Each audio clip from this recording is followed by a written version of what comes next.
Shalom, bien-aimé dans la présence de l'Éternel. Je bénis son Saint-Nom pour la vie de ses filles et de ses fils. Nous sommes dignes de porter son nom. Alors que Dieu nous garde, que Dieu nous conduise et que Dieu nous préserve durant cet échange.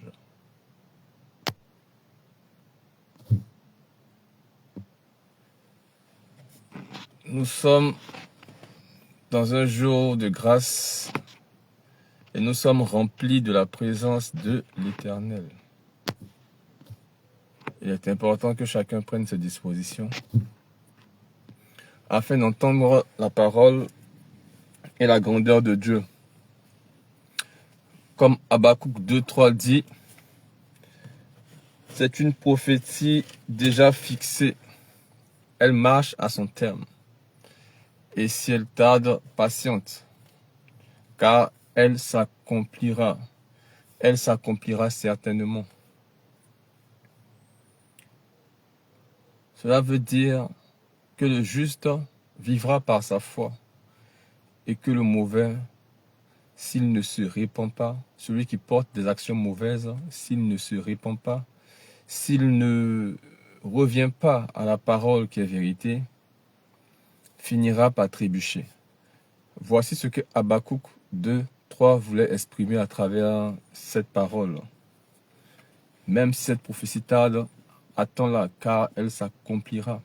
Et il est marqué, elle s'accomplira certainement. Pourquoi certainement? Parce que celui qui pose des actes qui ne confesse pas le nom de Dieu, par la grâce et la miséricorde de l'Éternel, s'il est emmené à se repentir, s'il est emmené à revenir à la base, à la réalité, à la véracité de la parole de l'Éternel, peut, ou du moins sera restauré, sera préservé et sera fortifié. Raison pour laquelle ce passage m'interpelle et c'est un passage très intéressant.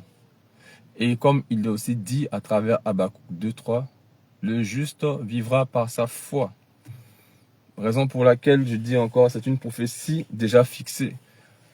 Fixée parce que la base même de l'Éternel est de permettre au juste de vivre par sa foi, de vivre dans la présence de l'Éternel, de vivre dans l'abondance de l'Éternel, de vivre dans la miséricorde de l'Éternel, de vivre dans l'espérance de Dieu.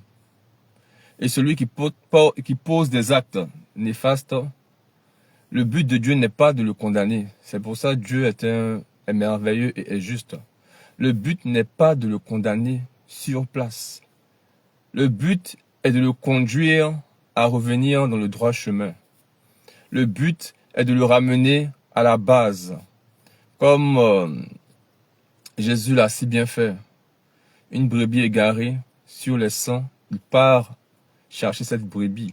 Raison pour laquelle l'Éternel est miséricorde et raison pour laquelle Habakkuk 2:3 a une portée tant générale parce que en même temps ses propos sont, on va dire, durs, en même temps ses propos nous conduisent et nous ramènent à la justice de Dieu. Celui qui se repent, celui qui vient face contre terre et demande pardon à l'Éternel, Dieu par sa miséricorde va le restaurer, va le saisir et le laver. Et celui qui est juste et qui marche par la foi sera sauvé aussi. Donc dans les deux sens, cette prophétie a pour but de fortifier chacun de nous, de ramener chacun de nous à la parole véritable de Dieu qui est source d'espérance, qui est source de joie.